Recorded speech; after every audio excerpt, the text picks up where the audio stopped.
is the Fox 5 News Block. The deaths still rising from the devastating flash floods that swept through central Texas this weekend. The very latest on the search and rescue efforts. But first, it's a Fox 5 weather alert. Showers and storms are moving through the tri-state that could bring downpours tonight. The forecast is straight ahead.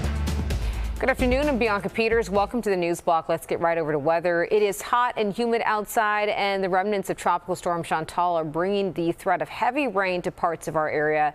Meteorologist Nick Gregory is here with a first check of the forecast. Nick, you certainly feel it when you step outside. It's a different kind of humid that's hitting today. Pretty disgusting, right? Yeah, it's definitely humid, and the thing is, it's going to stay that way the entire week. It may not be quite as hot today or tomorrow as it will be. I should say it'll be a little cooler down the road, but the humidity is still going to be on the high side. Got some thunderstorms as well. You've already seen some of them in the area today. More will happen this evening, and the potential is for some of that to be some locally heavy downpours as well. Again, where temperatures in the middle to upper 80s. Again, the humidity is awfully high with the dew points in the low and middle 60s, and that's still going to be or 70s, I should say. That's still going to be a problem. Like I said, right on through the week, as we have a southwesterly flow at about 10 to 15 miles per hour. Heat advisory is in effect. That includes the city right through most of New Jersey. As again, particularly into tomorrow, those temperatures will be pushing the lower 90s. There's the showers and storms kind of firing up off to our south and west here. So you'll see in our futurecast that that's still going to be a problem this evening. And as we go through the night, just a fair amount of clouds are going to stick around after those showers and thunderstorms kind of move on through. We'll start with clouds tomorrow, we'll break for some sun, but as we get into the afternoon, here we go. Showers and storms will fire. And again, some locally heavy downpours and locally heavy rainfall will be possible with those storms. Bianca? All right, Nick, thanks for the update. Meanwhile, rescue crews keeping up the search for survivors in central Texas. This is just days after devastating flash floods swept through that area. The death toll continues to rise and several children remain missing right now. Fox 5's Stephanie Bertini is live in the newsroom with the very latest on all of this. Stephanie. Bianca, the death toll stands at least 90 people now, and it's expected to rise. Search and rescue operations are ongoing, and it's all hands on deck. Local, state, and national first responders are doing whatever they can to help those that are still missing. Deadly flash flooding hit parts of central Texas on Friday, and the weather threat continues into today, where there's concern over more possible flooding. Most of the deaths, people from Kerr County, and that includes 27 campers and counselors who were at a summer camp when floodwaters came gushing out of the Guadalupe River. Officials say at least 10 children from the camp are still missing and one counselor. Officials say it was unexpected and unprecedented, but some people say a lack of warnings is a concern. The Weather Service coming under fire from local officials who criticized what they described as inadequate forecasts. Survivors have described the floods as a pitch black wall of death and said they received no emergency warnings. But the White House says the National Weather Service did its job. Here's some of a news conference from the White House just a short time ago. Here are the facts. In the lead up to this tragic natural disaster, the National Weather Service did its job.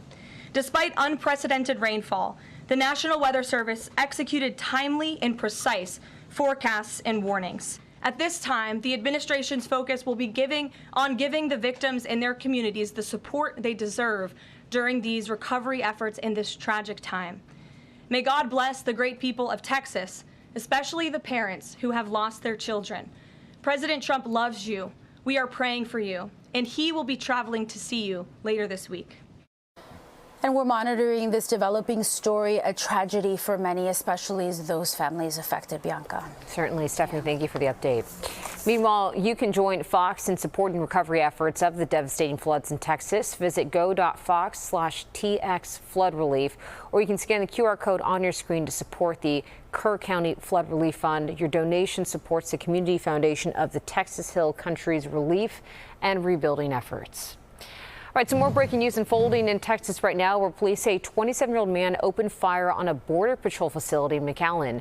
Federal agents returned fire on that suspect, and he was killed. He's been identified as Ryan Luis Mosqueda. Police say that his motive so far is unknown.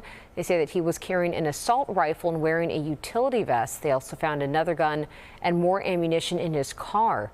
One officer was injured in that shooting, but it's not clear if he was shot or hit by shrapnel. And former New York Governor David Paterson speaking out today on the New York City mayoral race and calling for the defeat of Democratic candidate Zohran Mamdani. Paterson endorsed former Governor Andrew Cuomo in the primary, but says he's now not backing anyone, at least publicly. Right now, Cuomo is still in the race on an independent ballot, but has not said if he will actually campaign following his defeat in the primary. Mayor Eric Adams also running in the general election on an independent ballot line after his now dropped criminal case kept him from competing in the Democratic primary. Jim Walden also running as an independent, and Curtis Lewa running as a Republican. Patterson warned the candidates that they should put support behind one person if they want to defeat Mamdani, who he says would poison the city. If he's the cure to ail the party, then cyanide is the cure for a headache. Listen, the type of policies that he's raising, the type of antagonism that he exhibits when he talks about it, just doesn't strike me as indicative of the mayors who preceded him.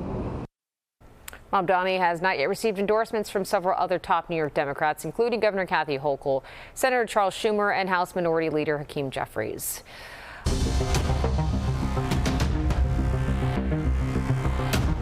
Governor Hochul says congestion pricing has been an unqualified success. The governor's office just released some new data for the program's first 6 months. They show at least 10 million fewer vehicles entered Manhattan below 60th Street compared to the same period last year. Traffic delays were reduced by 25% and crashes were down 14%. That data also shows rush hour delays in the Holland Tunnel are down 65%, and public transportation ridership is reaching post-pandemic record highs. The toll is on track to raise $500 million for MTA improvements just this year. Meanwhile, President Trump announces some new tariffs on South Korea and Japan. Trump has said that the U.S. would start sending letters today warning countries that higher tariffs could kick in August 1st. Now, he posted letters on Truth Social addressed to the leaders of South Korea and Japan, blaming trade imbalances for the new 25% tariffs. He warned both countries not to retaliate with import taxes of their own or risk U.S. increasing the tariffs even further. A 90-day negotiating period is set to expire on Wednesday, and more countries could receive notice of tariffs with the deadline looming, but the president could also extend the time for deal making as he has done before. And Elon Musk says he is forming a new political party called the America Party. The news comes following Musk's public rift with President Trump over sweeping tax cuts, which Trump signed into law Friday. Musk took to X Saturday, writing, "When it comes to bankrupting our country with waste and graft, we live in a one-party system, not a democracy. But today, the America Party is formed to give you back your freedom," end quote. Trump told reporters he finds the formation of America Party ridiculous. Meanwhile, TikTok is reportedly creating an updated app for the U.S. ahead of a potential sale to some unknown buyers. A report by The Information says the new app is expected to drop on September 5th. All TikTok users will have to download this new version, but the existing app will operate until March of next year. TikTok was supposed to stop operating in the U.S. in January unless its parent company found American buyers, but that deadline has been extended 3 times. American lawmakers are concerned the data of U.S. TikTok users could be given to the Chinese government. And shark sightings temporarily shut down parts of Rockaway Beach this weekend. The NYPD posted this footage on social media showing the sightings. You can see there a shark swimming just 100 feet away from swimmers in the area of Beach 113th and Beach 115th Streets. Deputy Mayor Kaz Daughtry said the shark was last seen swimming back into open waters, though 3 different sharks were spotted, leading to beach closures 2 days in a row. Experts say the chances of a swimmer being attacked are extremely low. Anytime that you're swimming at a beach, there's probably a shark nearby. The ocean is full of sharks. It's their habitat. They're present there basically all the time. Some of the new tools that we have to try to keep people safe mean that we are seeing them more often. We're detecting them. But the probability that there would be a problem because there's a shark near shore is always incredibly low. Experts say beach goers should worry more about things like dehydration, heat stroke, and rip currents rather than sharks. Meanwhile, the recent hot and humid temperatures can spark a host of medical issues, including asthma. Medical experts say besides heat exhaustion and heat stroke, the sizzling weather can also increase the risk for asthma. Symptoms doctors say to look out for is, meanwhile, the heat can worsen inflammation and also make airways more sensitive, partly because heat can alter air quality. Weather in particular can trap ozone and small particles of pollution lower in the atmosphere, leading to worse air quality. Worse air quality is a common trigger for asthma symptoms. Heat can also extend pollen season. Well, doctors recommend that asthma sufferers stay indoors, make sure to hydrate, and take inhaled medications correctly. Well, speaking about the heat outside, let's take another live look out there. Doesn't look as beautiful as it did this past weekend. We're talking about some of that rain on the way. Meteorologist Nick Gregory is in for a look at the forecast. Nick. We had a couple of showers already today, and we'll see some more as we head into the evening, Bianca. And again, humidity is the big story today. It is definitely uncomfortable. It's not super hot. We have some high 80s in the area, but here's some of the showers and storms as you go west on I-78 there towards Allentown. They're coming up from the south and west, and we'll be seeing more of these as we head into the evening. More firing up here south and west of Philadelphia. And some of these storms could produce some local heavy rainfall, so kind of keep that in mind as well. Sort of the wide view is going to show that those showers and storms are also lining up further to the north and west with a cold front coming in.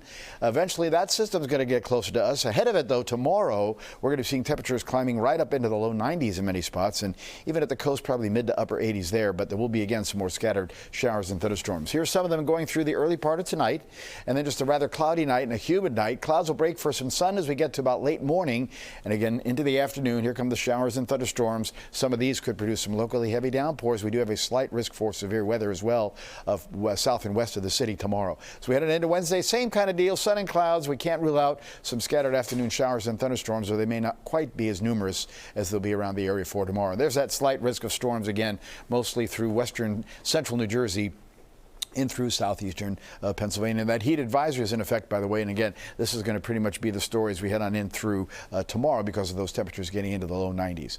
Well, it's an uncomfortable 77 tonight and lower 70s in the suburbs with humidity high and early showers and thunderstorms. Again, showers and storms coming back tomorrow afternoon. We hit 91. Same for Wednesday, 88. More numerous scattered showers and storms Thursday and Friday, back to the lower 80s. Even over the weekend, it's not going to rain all the time, but we, in that summer July pattern, afternoon and evening scattered showers and thunderstorms. Bianca? All right, Nick, thanks so much. And finally, there have apparently been dozens of UFO sightings across New York State in the past few months. Some new data documented by the National UFO Reporting Center reveals 66 UFOs have been spotted since January. That organization tells the New York Post that the self-reported incidents are not independently verified, but they say that they have been claims of aerial sightings from Norwood to Huntington. In June alone, there were 6 reported incidents of the unexplained activity in New York. Well, that is your news block for now. I'm Bianca Peters. Thanks for joining us. Tune into the 5 o'clock news on Fox 5 and right here on Fox Local for all the day's news as it develops. We'll see you back here tomorrow.